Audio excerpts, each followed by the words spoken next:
All right. Good afternoon, everybody, and welcome to the Board of Social Services and the workshop for the Board of County Commissioners. Would you all please rise for the Pledge of Allegiance?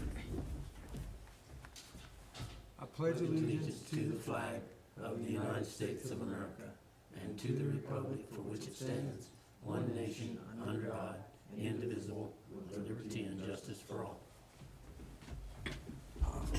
Here we go. All right. Miss Hargraves. I did not goof up today.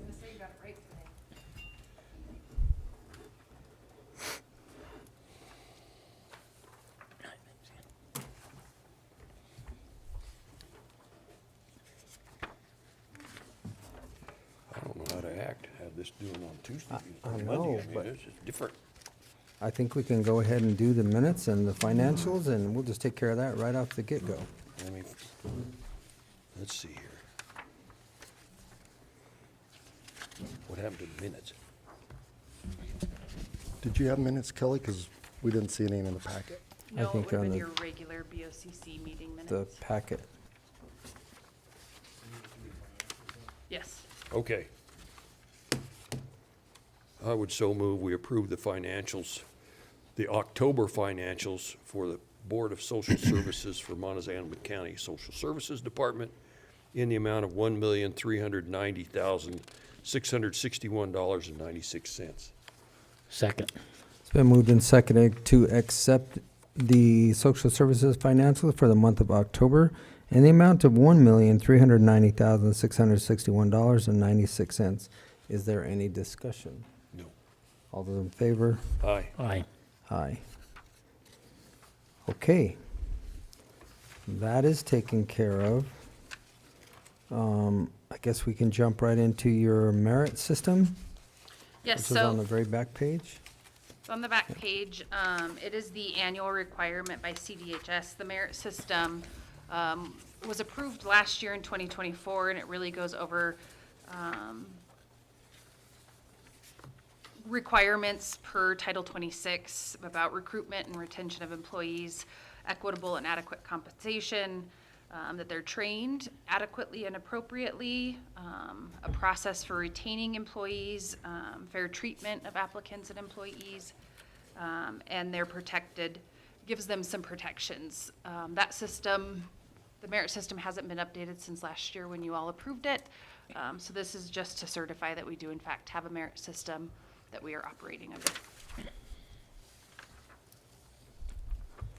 I would so move we approve the certification of compliance years 26 through 27 of the county personnel and merit system.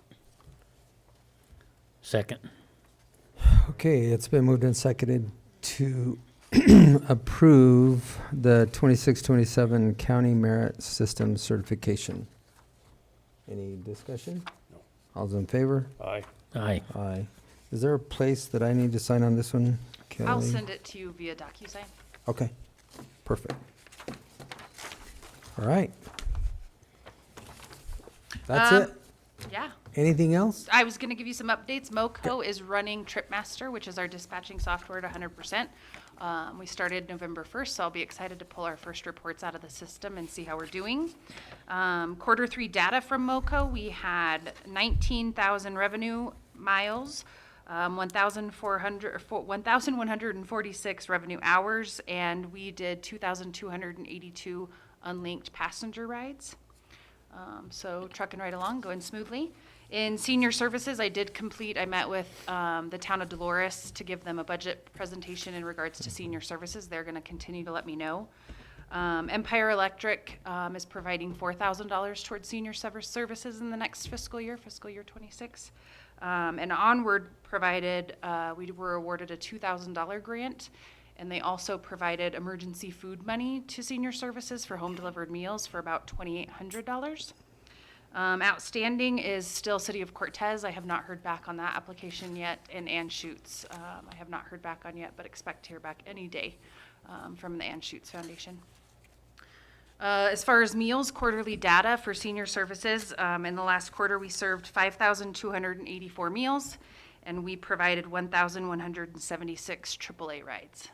So those are rides separate from that 2,282 that we billed through the AAA for seniors.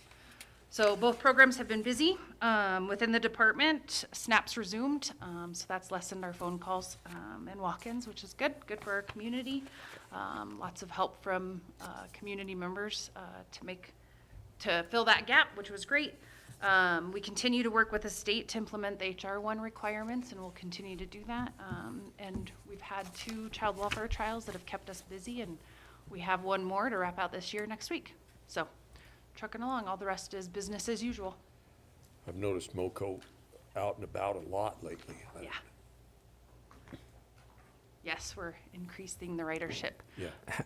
Can you give me, and I don't know if you can, but, I mean, we always ask this, what does it increase? Like 1%, 2%, 0.5%? I mean, what, Yeah, do you have that?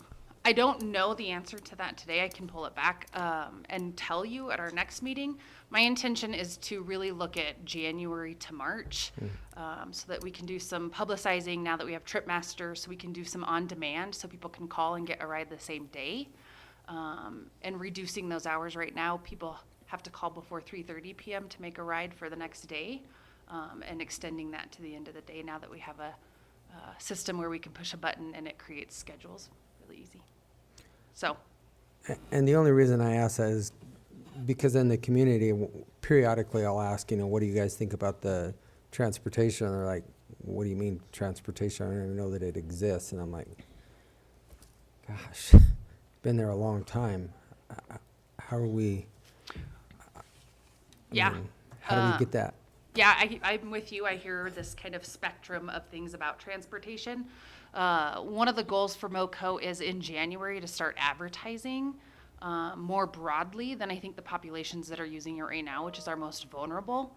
And so we're definitely going to start that in January. But I think the other unique piece, just as a fun fact, I was a part of our child maltreatment prevention action team, and we did do a survey on services in the community.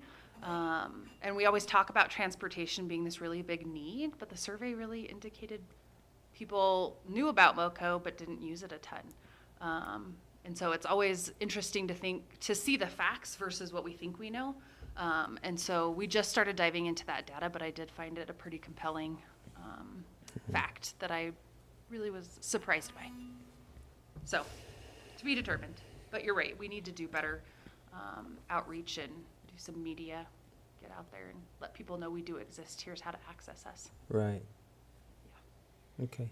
I mean, the wraps around them, Yeah. for the last year and a half, whatever we've had, the wraps are way more significant. I mean, they're visible, Yes. highly visible. Yeah, they look good. So yeah, that's a good direction forward, but still it's like, I think there's just a lot of people that don't realize, or seniors specifically, but anybody, Yeah, that it even exists. I would agree. And it's such a unique balance of what can we handle if we grow too much? How much should we do? And the other really significant piece was moving from all handwritten Excel spreadsheet work to a database that can move the speed we need it to move. And so I think we're on the right path to see some increased ridership in 2026, and then looking at the feasibility study and saying when and how can we get ready for a fixed route? What kind of infrastructure does Montezuma County and the city need to make that happen? How far away from the fixed route are we?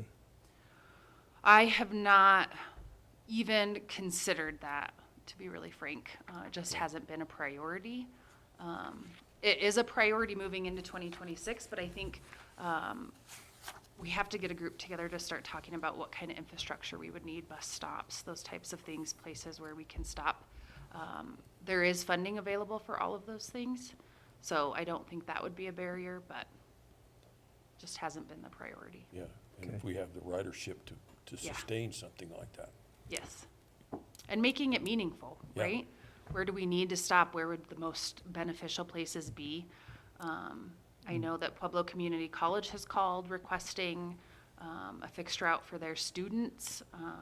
And so we'd have to move through all those pieces, but it also requires some additional things from CDOT that we would have to do on the MoCo administrative side. How's your staffing? Great.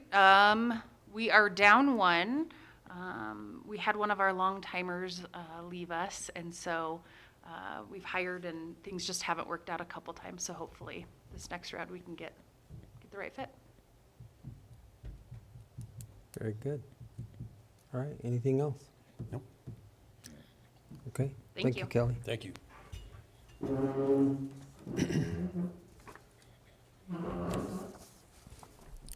All right, next up, Motion to adjourn the Board of County Board of Social Services. okay. Second.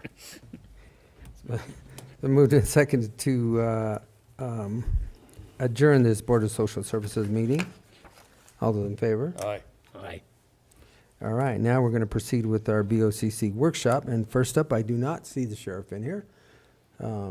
So, Stephen, I guess, do you want to take this or? Yeah, I think together, maybe with Travis, we've got a couple items on the workshop agenda today that relate to the sheriff's office. The first one we've got on here is the proposed contract with Summit Food Services. I see Mr. McNamee, I think, on the WebEx. Yep. So thanks for being here. The commissioners, I think, will recall that we spoke with Mr. McNamee a few weeks ago about this contract. This is essentially a proposal to bring in this company to provide meals at the jail. And so after that initial discussion, myself, administration, with input from the sheriff's office, have worked together with Mr. McNamee and his company on a proposed contract. And so that's what we've got in the agenda here today. Really, I think this is mostly just putting together what we kind of talked about as the board in that previous meeting. Travis, I don't know if you want to maybe talk about some of the specifics as far as, we picked a meal plan specifically. Yeah, so within the document, and Brennan, feel free to jump in here at your leisure. It's a 2,800 calorie per day meal, and the costing, bear with me, do you remember what page it was on, Brennan? It's in chapter 7, There we so that is page 7 of 14. So this is the costing price per meal. So if we averaged, I think our average, correct me if I'm wrong, Stephen, is about 65 to 70. So the meal would be $4.53 per meal if you went with that average. And obviously it goes down the more inmates you have, but it's not what we want either. So What's our current cost? Do you know? We were saving about 50-ish cents per meal, something like that. if I remember. When we got this the first time, and then this was based on as far as the calorie consumption per meal, Brendan, wasn't this like the middle of the road, the 2,800 calories per day, which was above the limit, but it wasn't to the maximum. I think the maximum that you were providing was 3,000 or 3,200 calories. It was a 3,000. It's a great memory, correct. So what we did is we came in and chatted with, with Lieutenant Pierce and talked to Sheriff and looked at their current menus, and we came up with a plan to offer them something similar to what they were currently doing, and then something that might save a little bit more money. And so that's where the 3,000 and the 2,800 came into play. So the 2,800 is pretty much I would say the average across the country. So you're in a good spot where you're familiar. It's similar to everyone else. Well, with the exception of La Plata, they're a little bit higher, but it's just their preference, right? And I'm working on one now that I cringe at it, but it's 2,300 calories. Like I wouldn't last 2 days in there. So I like to eat, but yeah. So you guys are in a really good place where I think the people will be satisfied and your grievance levels will be low, and they'll feel full. And it's still only 2,000 calories a day, correct? The statute? For Colorado, it's I believe it's 2,000 to 2,200 is recommended or the minimum, so to say. There's other states like Indiana's, I think their lowest is 1,800, which I can promise you I probably had before 10 a.m. this morning. Seems like it anyway, but yeah. So you guys are, don't want to say well above the average, but you're above the average and you're in a good spot that's consistent with other counties, with the exception being La Plata, because they were just unrealistically high in the first place, and so they cut back kind of congruent to what you're doing. So if you want to go to jail, go to La Plata County, right? Yeah, Sheriff Smith joked with me before that they call it the, how do you say it? They call it the Ramada in La Plata. Yeah. Something like that for. So they had a longtime food service director, Jerry, great guy. He's retired, and so that's what kind of impulsed them to go out to bid. And Jerry he cared about the inmates pretty tremendously, right? And he wanted to make sure that they were fed appropriately, but with higher quality deals comes a higher cost, and the county was looking to find some middle ground there when Jerry left to not completely yank the carpet out from under him, but get a wrangle on some cost. So yeah, probably similar to what you're doing now as well. Just the good thing about outsourcing, I'd say, is that you do get a nice, stable, and predictable budget. Okay. So So this is pretty much everything that we had discussed when we made our decision to move forward at the time. So perfect. Yeah, I would just add, there was mostly just some small operational things that the sheriff brought to our attention that we maybe softened the language on in the contract draft that we got from Summit Foods, and then there was just a few little legal things to shore up. I think the contract is in a good place from my perspective, from the input from the sheriff.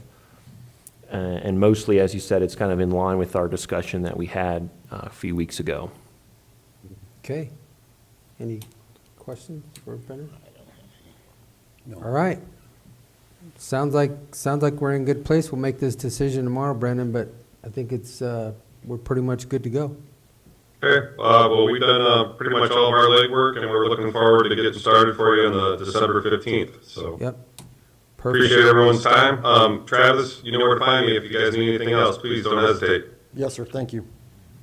Thank All you, right. Brendan. Thank you. Thanks, gentlemen. You bet. All right. The next one is with the sheriff again. Gosh, be nice to see that department head in here. This is a discussion as it relates to the Southern Health Partners, which is the contract that we have for the all of the administration of all the drugs, so on and so forth out there at the jail that we have to take care of.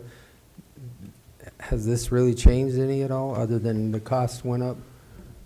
Yeah, the cost, I think, is an average of 3% increase per year. I Yeah. think that's what this is. That's what it is. Yeah, and this document is really just saying, hey, we've got this cost increase, but we're at the point where we need to renew the contract for the next year, Yeah. if that's what the board wants to do. And so I haven't had any real substantive discussions with the sheriff about this, but we were both on an email from Southern Health Partners just about the renewal of this contract, and it's a pretty straightforward letter and renewal with the cost increase really being the only change. Okay. Questions? Okay, moving on. The next one is with the sheriff also. So I'll let you take this one again, Stephen. So this one I'm not as familiar with. Yeah, this one really needs to be presented by the sheriff, because I have no idea. So then we will put this off until next week? Because, did he realize that he was supposed to be here at this meeting today? Yes, sir.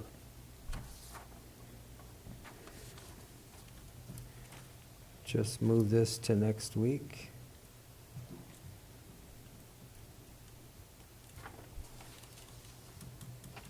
And we'll move right along. Next, we have a letter of support for the city of Cortez, Mr. Baker. come on down, Mr. Armstrong. Thank you for being here. You and commissioners? For having us. Yeah. I'm Scott Baker. I'm the grants administrator for the city of Cortez. And I'm Jason Armstrong. I'm the Community Development Director and City Planner for the city of Cortez. All right. We're here to request your support or consideration of a letter of support for the city's application to Department of Local Affairs for their housing planning grant. Specifically, what we're hoping to do is get a little assistance with pursuing a water supply and strategic growth elements that are going to be essentially required for comp plans under SB 24-174. So we'd like to kind of get a jump on that and before we pursue our comp plan rather than after we've gotten through that. Our comp plan, we're kind of imagining will get fully underway in 2027, but this will give us a kind of a chance to get after it now and try to get the compliance and alignment with our housing action plan and our housing needs assessment and all of the other kind of related state criteria for affordable housing. Get it all connected. Yeah. Okay. I would say that a big part of this project is to convene local water providers, other local governments into a conversation around water specific to the city of Cortez and how we perceive its use in the future. But we definitely are hopeful that it'll lead to some additional conversations throughout the county in terms of the water the city has and the intentions the city has around using that water, just to break down any sort of misunderstanding from folks that don't live in the city limits. Okay. Questions, gentlemen?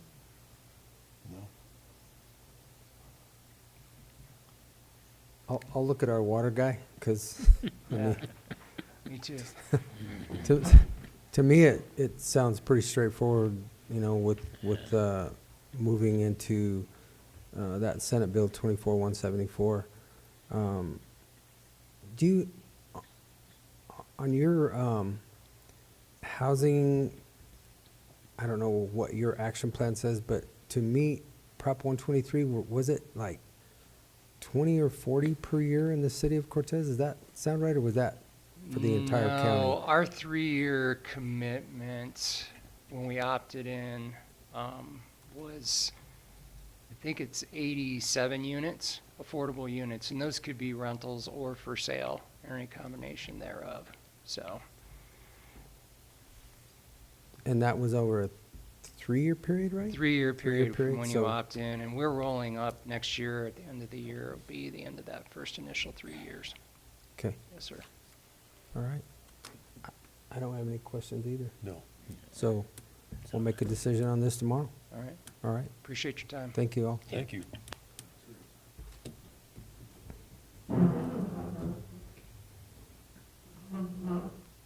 Next up, we also have a letter of support for the Heritage Museum, and I do not know your ladies' name, so I'll let you introduce yourselves. You do. Turn it on and pull it as close to your mouth as you can. Okay. So I am Liz Quinn McMillan. I'm the executive director at the Montezuma Heritage Museum. And I'm Barbara Stagg, and I work in museum development, exhibits and fundraising and so forth. Okay, So we're working on a T-Mobile grant to build what we're calling a pocket park. That basically is taking that courtyard area and doing improvements to that so that there'll be places that people can sit and eat, whether they're visiting museum or they're just, city or county residents.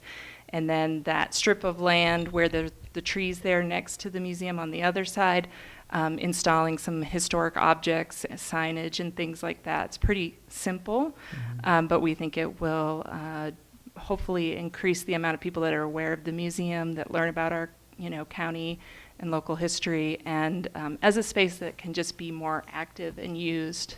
And I'll let Barb add on too. Oh, you've covered a lot. That will also include a historic mural, and it'll be one more addition to the murals of this area, and it'll get on the mural brochure next year, assuming we're successful. I should mention that T-Mobile calls this their hometown grant, and it's limited to small towns lower than 50,000 population, which Cortez reaches easily, but the benefits will extend to the whole county. The artifacts that we plan to display, not hope to, we've already gotten plenty of promises, will be antique farming and mining equipment. And they would go between the trees on that strip of land that you all own, which we had discussed before, not with the whole commission. And we also talked to Cheryl Lindquist with the city to make sure there'd be no problem relating to visual traffic. And she said as long as the location right at the corner of First and Chestnut did not have something higher than 2 feet, which would be our Fresno that we already have out there, but we'll make more display. That ore cart that is sitting inside of the patio right now would also be moved into that space. The county, of course, owns that space, so that's another reason we need to make sure that that this is supported by the county. The impacts will be heavier for local people, I believe, but might also relate to increased tourism to a small degree. And we visualize people being able to relax there. There'll be tables with chairs that are bolted down, and we'll have a good sized trash can. People will be able to sit and eat there, including county staff if they want to, as they pass back and forth. And we think it'll have a lot of benefit for the area. As you know, there's virtually no publicly usable space in our part of town. And we see this as a beginning to some place that the public can relax, sit down, mothers with children even. And we're hoping to tie some programming eventually into what happens out there. So. Okay. Didn't we get a T-Mobile grant in the past? Didn't we do some We murals in didn't. the The past? museum did not. Someone at the city told me that there had been a small T-Mobile arts grant of some kind, but I'm not sure what it was for. You aware of that, Travis? Yeah, I'm not sure. We haven't talked to anyone else in town that seems to be even familiar with these T-Mobile grants. And the fact that we have a T-Mobile office here, a sales center here, we hope, they do ask that question on the grant, so we're hoping that will be, but they will not make this grant if we don't have city and county support. County in particular, since you officially still own that building, and you've given us a great lease on it. So. Okay. Does that kind of cover, or is there any other questions? You answered one of my questions was, is everything going to be appropriate with the city planning and zoning? And It already has been, yeah. And my second question is, who's responsible for the maintenance of the mural? We are. We Okay. will be. Yeah. And we're looking at a system that is a board off the building, so Instead of putting it directly Yeah. on the building, Right. where it's more likely to peel, you can look at other murals that are directly on stucco or cinder block, and they do tend to start peeling at the bottom after 3, 4, 5 years. But we have met with Cheryl Lindquist and she didn't see anything at all that needed to be submitted to city planning, other than making sure we observe that 2-foot minimum at the corner of First and Chestnut. Yeah. Very good. Pretty straightforward. a lot simpler than the other things you all have been A lot, discussing. yeah. And I do have to do a shout out for MoCo. My mom does not drive anymore, and she uses MoCo, and it's great. She, Oh, good. I provide rides for her too, but I know a user. Well, that's good because, And that's in Dolores. Yeah. I mean, it is a great service, but like I said, a lot of people still in the community, when you talk to them, they're like, Do not know about Don't it. I even think know the that it wraps exists. will help because I've noticed it around town a lot with the new wraps. So the new I was- wraps, yeah, the wraps were pretty significant, and we worked on that Yeah. to try Anyway, and that get has that nothing done. to do with our request, but I felt like I needed to Yeah. tell you Well, all. thank you, I appreciate that, yeah. All right. Thank you, ladies. Thank you. Welcome.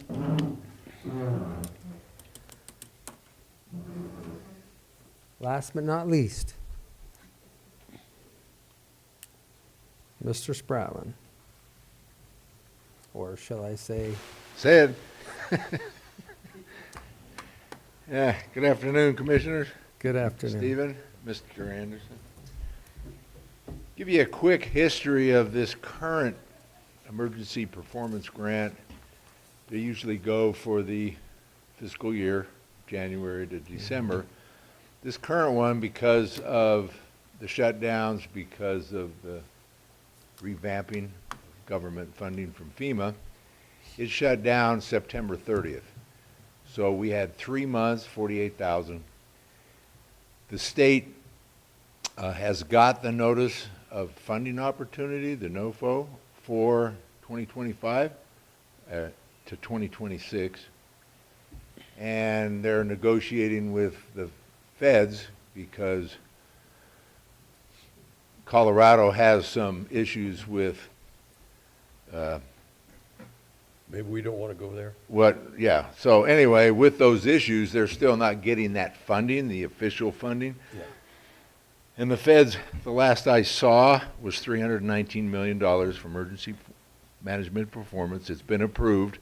It's going out to the other states. It's just this state's having to negotiate what they can and can't do to get that funding. With that, the state has a small dollar grant. So they're willing to fund the program until June, and that's starting October 1st, which we keep all the statistics and everything anyway.